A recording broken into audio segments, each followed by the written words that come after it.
Oliver Twist, by Charles Dickens. Chapter 6. Oliver, being goaded by the taunts of Noah, rouses into action, and rather astonishes him. The month's trial over, Oliver was formally apprenticed. It was a nice, sickly season, just at this time.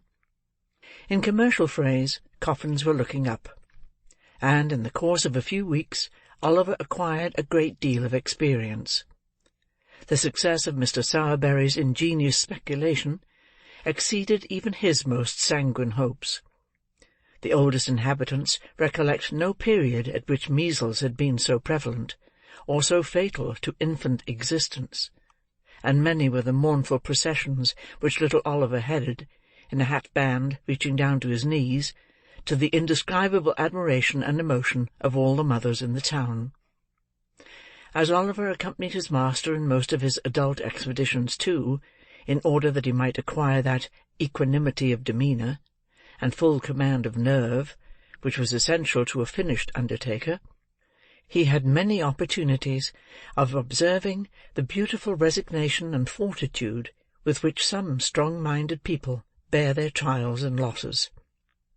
For instance, when Sowerberry had an order for the burial of some rich old lady or gentleman, who was surrounded by a great number of nephews and nieces, who had been perfectly inconsolable during the previous illness, and whose grief had been wholly irrepressible even on the most public occasions, they would be as happy among themselves as need be, quite cheerful and contented, conversing together with as much freedom and gaiety as if nothing whatever had happened to disturb them. Husbands, too, bore the loss of their wives with the most heroic calmness. Wives, again, put on weeds for their husbands, as if, so far from grieving in the garb of sorrow, they had made up their minds to render it as becoming and attractive as possible. It was observable, too, that ladies and gentlemen who were in passions of anguish during the ceremony of interment recovered almost as soon as they reached home, and became quite composed before the tea-drinking was over. All this was very pleasant and improving to see, and Oliver beheld it with great admiration.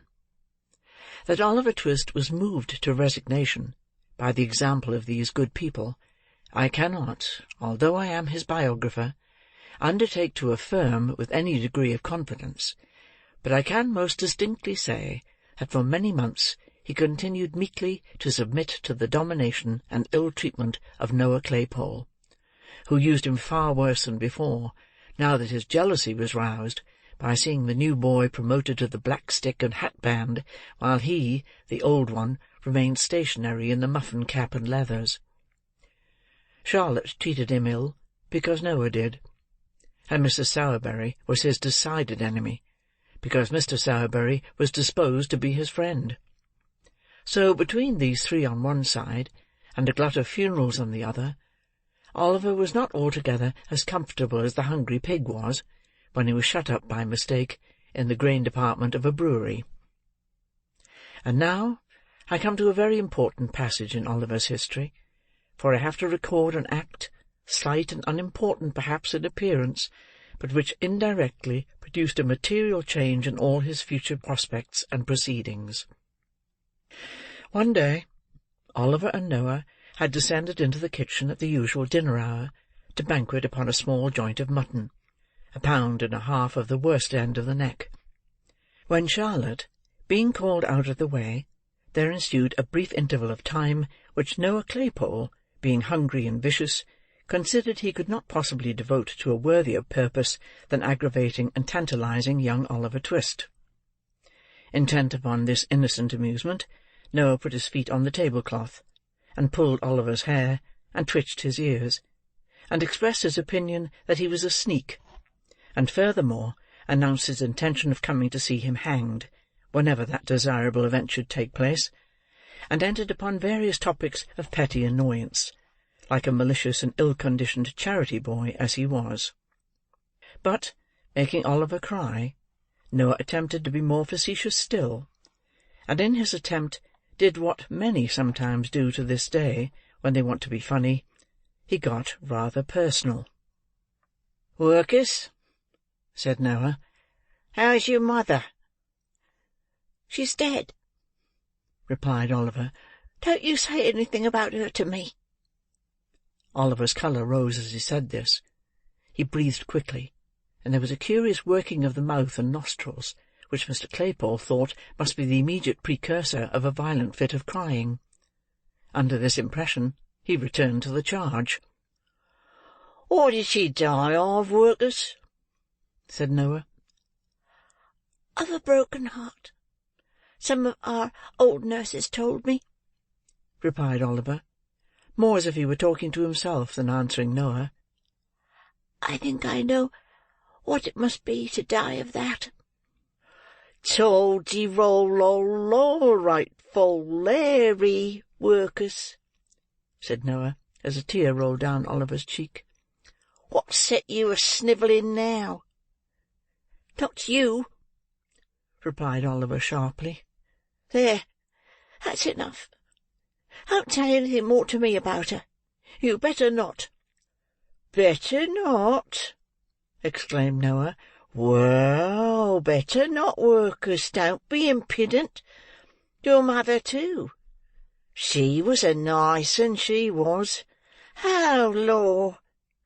And here Noah nodded his head expressively, and curled up as much of his small red nose as muscular action could collect together for the occasion. "You know, Work'us," continued Noah, emboldened by Oliver's silence, and speaking in a jeering tone of affected pity, of all tones the most annoying, "you know, Work'us, it can't be helped now, and of course you couldn't help it then, and I'm very sorry for it, and I'm sure we all are, and pity you very much. But you must know, Work'us, your mother was a regular right-down bad un." "What did you say?" inquired Oliver, looking up very quickly. "A regular right-down bad un, Work'us," replied Noah coolly.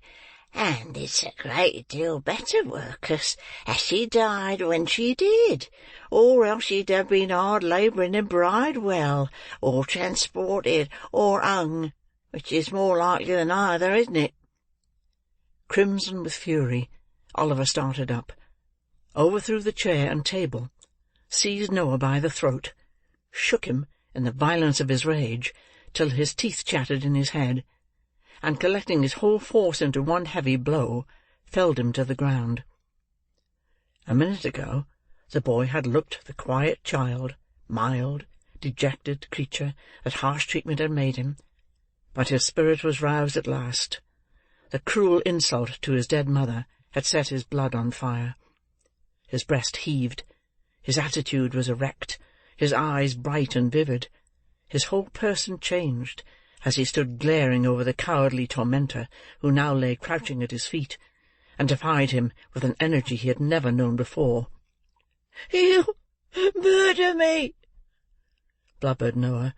"Charlotte, Mrs., is the new boy a-murdering of me? Help! Help! Oliver's gone bad! Charlotte!" Noah's shouts were responded to by a loud scream from Charlotte, and a louder one from Mrs. Sowerberry, the former of whom rushed into the kitchen by a side door, while the latter paused on the staircase till she was quite certain that it was consistent with the preservation of human life to come further down. "Oh, you little wretch!" screamed Charlotte, seizing Oliver with her utmost force, which was about equal to that of a moderately strong man in particularly good training. "Oh, you little ungrateful, murderous, horrid villain!"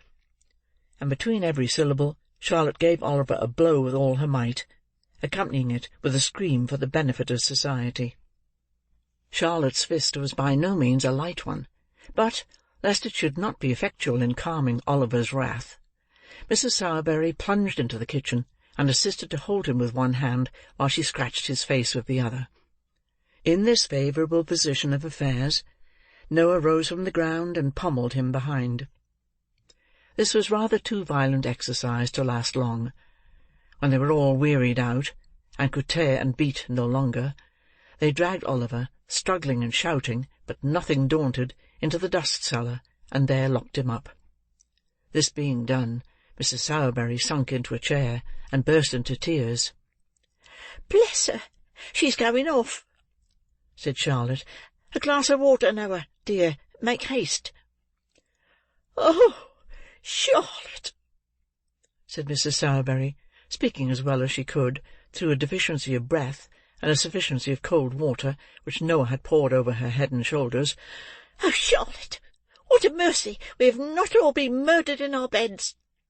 "Ah, mercy indeed, ma'am," was the reply. "I only hope this will teach master not to have any more of these dreadful creatures that are born to be murderers and robbers from their very cradle. Oh, poor Noah! He was all but killed, ma'am, when I came in. Poor fellow!" said Mrs. Sowerberry, looking piteously on the charity boy.